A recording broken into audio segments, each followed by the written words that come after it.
Bonjour les amis et bienvenue sur la chaîne très apolitique de Raquelmez. Alors aujourd'hui on va parler de Sandrine Rousseau et de son thread récent sur le RSA et on va voir comment elle essaie de flatter son électorat bobo par ego au RSA à 500 € par mois et qui du coup peut se permettre de lâcher 50 balles chaque midi dans son resto vegan favori. Bref, trêve de blabla, le générique, top, c'est parti!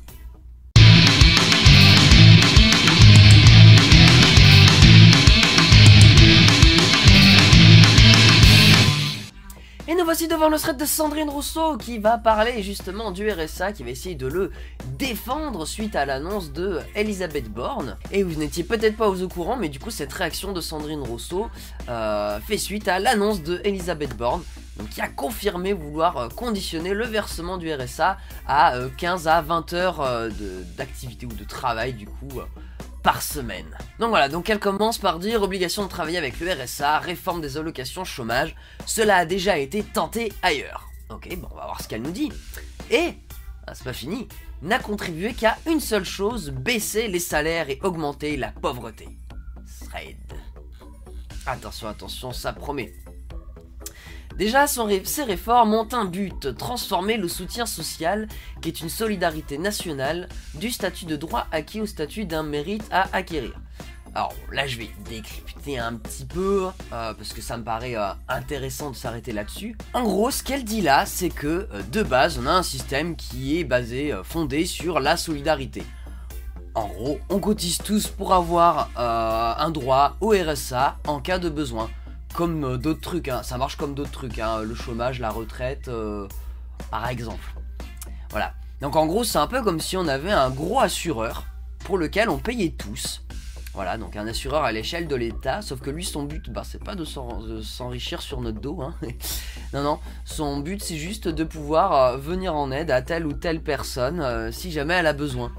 Donc c'est une assurance, c'est un droit auquel on a accès sans autre condition que d'y avoir besoin, tout simplement. Et donc on parle de solidarité car on participe tous dans l'intérêt commun, autant pour que mon voisin ou le type que j'aime pas là-bas ou juste moi-même puisse y avoir accès si besoin, au cas où.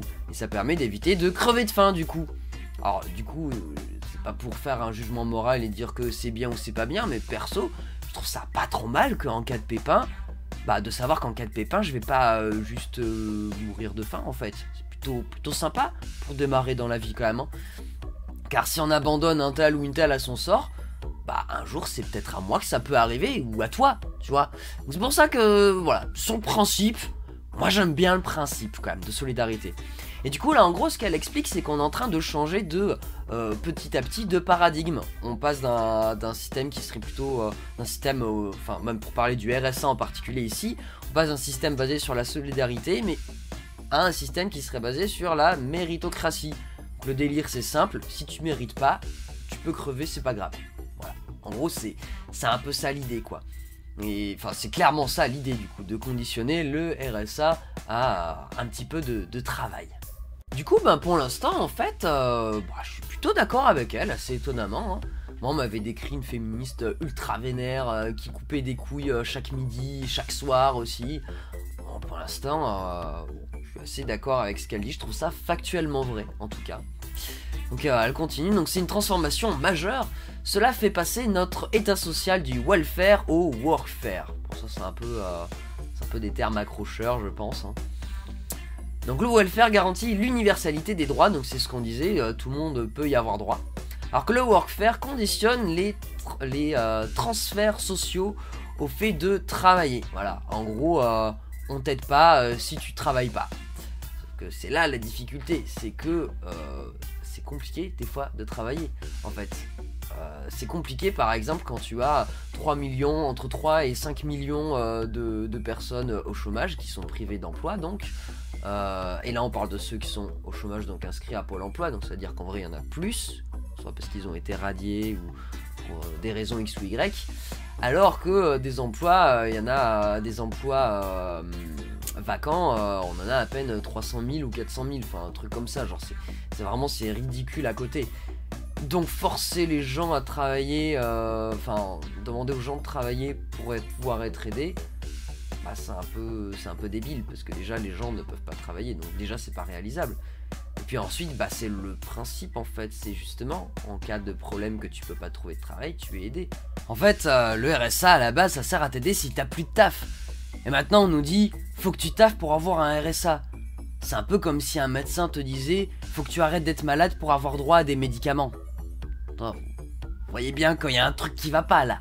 Bref, du coup, donc, le welfare garantit l'université des droits, le workfare conditionne les transferts sociaux au fait de travailler. Ce glissement n'est pas nouveau, mais ces droits étaient au fondement de la création de notre système social. Exactement, la solidarité, hein, c'est ce qui fait qu'on a dit qu'on avait une protection sociale, une sécurité sociale, une retraite, tout ça, tout ça. En faisant la force pour traverser les crises. Exactement. Ensuite, les politiques libérales grignotent peu à peu cette philosophie pourtant originale et efficace. Ah oui, alors j'avais cliqué sur cet article-là. Bon, j'avais commencé à le lire. Moi, j'ai trouvé ça un peu chiant, donc j'ai eu la flemme de finir de le lire. Mais voilà, si vous vous motivez, que vous voulez le lire, n'hésitez pas à me dire ce que vous en pensez dans les commentaires. Je le rajouterai peut-être en description, du coup. De toute façon, il y aura le thread, hein, donc... Bref. Revenons au RSA et au chômage. Entre 2003 et 2005, donc il y a 20 ans, l'Allemagne a mis en place les lois Hartz, dont le but était de, premièrement, durcir l'accès aux allocations, bon, c'est un peu ce qu'ils veulent faire du coup, renforcer le contrat social des bénéficiaires, renforcer le contrôle social des bénéficiaires, oui c'est ce qu'ils font aussi, réformer le système d'accompagnement, bon, dit comme ça veut pas dire grand chose, mais aussi de créer les mini-jobs ou midi-jobs. Les premiers étaient payés 400 puis 450 €. Ils sont exonérés de cotisations. Le mot d'ordre était aider et exiger.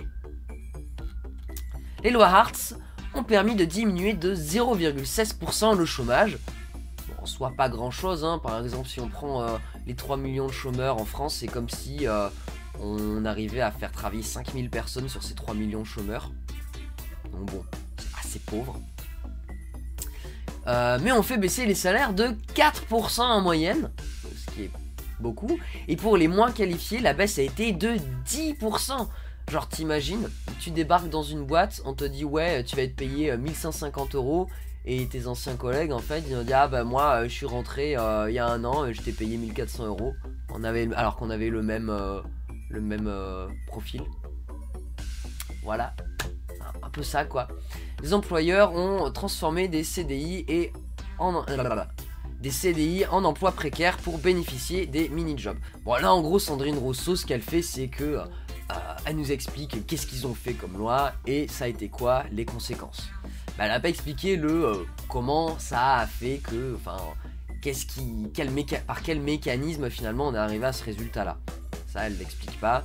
Après si on y réfléchit un tout petit peu, c'est assez intuitif je pense. Les patrons on leur propose de la main d'œuvre qui en plus est rémunérée par l'État et rémunérée que dalle, hein, 500 € par mois, c'est compliqué de vivre en vrai avec 500 € par mois. Essayez hein, d'ailleurs si vous pensez que les gens au RSA sont des assistés et sont privilégiés, bah, démissionnez et vivez donc avec 500 € par mois et bah, vous aurez autant de chance qu'eux, c'est simple. Et voilà, vous pourrez témoigner de vos grands privilèges de grands seigneurs. Bref, je disais là clairement, on donne de la main d'œuvre gratuite au patron. Il n'a rien de plus à payer que d'habitude et c'est l'État qui rémunère ces personnes qui vont bosser 15 à 20 heures par semaine. Voilà. Donc le patron, lui, il est pas con, il se dit bah cool, j'ai de la main d'œuvre qui me coûte pas plus cher, qui est gratuite pour moi du coup. Bah qu'est-ce que je vais me faire chier à plus embaucher des gens, j'ai pas besoin de plus embaucher des gens. Et puis bon, y a peut-être des gens que je vais avoir besoin d'embaucher, mais en vrai ils auront moins de taf, etc. Parce qu'il y a de la main d'œuvre déjà gratuite. Bah je vais pas m'emmerder à les payer autant qu'avant. J'ai pas besoin de les payer autant qu'avant. Enfin, si vous voyez un peu le truc, mais forcément, tu lui donnes du truc gratuit, bah c'est moins intéressant pour lui de payer des gens en fait. Basique. Et du coup d'ailleurs ça il me semble que le magazine Frustration en a un petit peu parlé dans un article qu'ils ont sorti il y a pas très longtemps. Je vous le mets en description si vous voulez le lire, hein. Ils reviennent sur justement le sujet du RSA. C'est très bien structuré, il y a plusieurs petits paragraphes et il y a notamment un paragraphe qui explique un peu ce que je viens de vous dire quoi. Ça tombe un peu sous le sens. Bref, on va continuer. Donc même le Trésor le dit dans un papier qui n'est pas un papier gauchiste. Ok.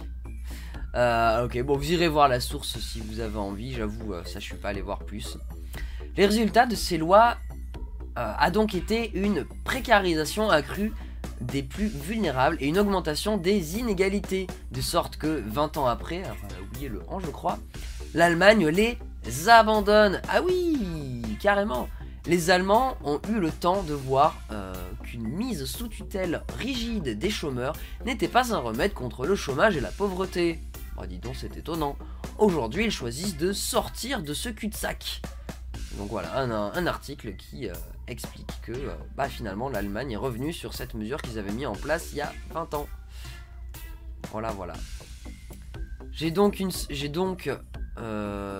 seule question. Pourquoi Emmanuel Macron? Voilà, oui, effectivement, pourquoi faire ça? En vrai, je pense qu'on peut trouver la réponse assez facilement. Puisque, en effet, Emmanuel Macron lui-même l'avait dit qu'il voulait diminuer le coût du travail, et il avait dit, voilà, le 25 février 2017, soit avant le début de son premier quinquennat. Donc là-dessus, il nous a pas menti, hein. Je veux baisser le coût du travail, ça permet d'embaucher davantage. Alors ça, on va nuancer un peu plus, justement.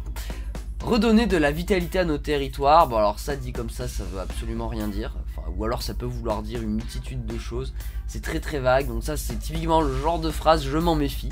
Alors du coup, on va revenir sur le truc de baisser le coût du travail, ça permet d'embaucher davantage. Et en fait ça dépend comment est-ce que tu baisses le coût du travail. On va parler justement du chômage. Alors ça touche évidemment plutôt les personnes qui sont de base précarisées, et du coup plus souvent les personnes qui ont pas forcément, on va dire, de qualification particulière. Il y a des postes justement, il y a des milieux qui requièrent d'avoir des qualifications. Et je pense que c'est quand même des milieux qui souffrent moins du chômage justement. Donc on va pas parler de ça, on parle vraiment des milieux où des travails pour lesquels il n'y a pas beaucoup de qualifications, et des personnes justement qui n'ont pas forcément fait beaucoup d'études et qui sont pas forcément des personnes très qualifiées, entre guillemets, du point de vue des patrons bien sûr. Et plus il y a de chômage, plus il y a de gens qui cherchent un travail dans ce milieu-là. Et donc forcément, s'il y a plus de gens qui cherchent un travail, c'est plus facile de trouver quelqu'un.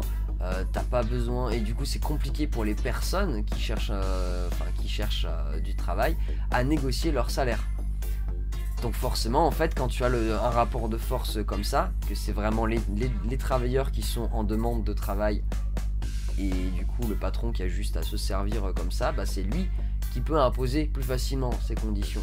Donc il peut imposer des salaires bas, et aussi accessoirement des conditions de travail pas folles, pour le dire gentiment. Et donc voilà, et c'est une façon effectivement de baisser le coût du travail. Et alors que pourtant on voit que voilà, c'est la cause de ça, c'est le chômage. Voilà. Donc en provoquant du chômage, tu fais baisser le coût du travail. Donc c'est pour ça qu'il faut faire très attention, et c'est exactement ce qu'ils sont en train de faire en proposant justement de conditionner le RSA à un temps de travail, un certain temps de travail toutes les semaines. Ça va précariser des emplois. Ça va faire en sorte que des emplois n'aient même pas besoin d'être rémunérés par des patrons. Et donc forcément les patrons ils vont avoir encore plus de choix, ils vont encore plus difficilement embaucher parce qu'ils ont déjà de la main d'œuvre gratuite pour eux, c'est l'État qui paye. À la limite peut-être que eux ils vont devoir payer plus de cotisations, mais j'en suis même pas sûr, je pense même pas. Ou alors ils vont payer quelques cotisations en plus, mais comme ils auront moins de salaire à payer, ça représente quand même un gain d'argent pour eux. Donc voilà. Bref. Donc Emmanuel Macron ne nous a pas menti sur le projet, baisser le coût du travail, mais il nous a sacrément menti, et même bien entubé, sur les conséquences.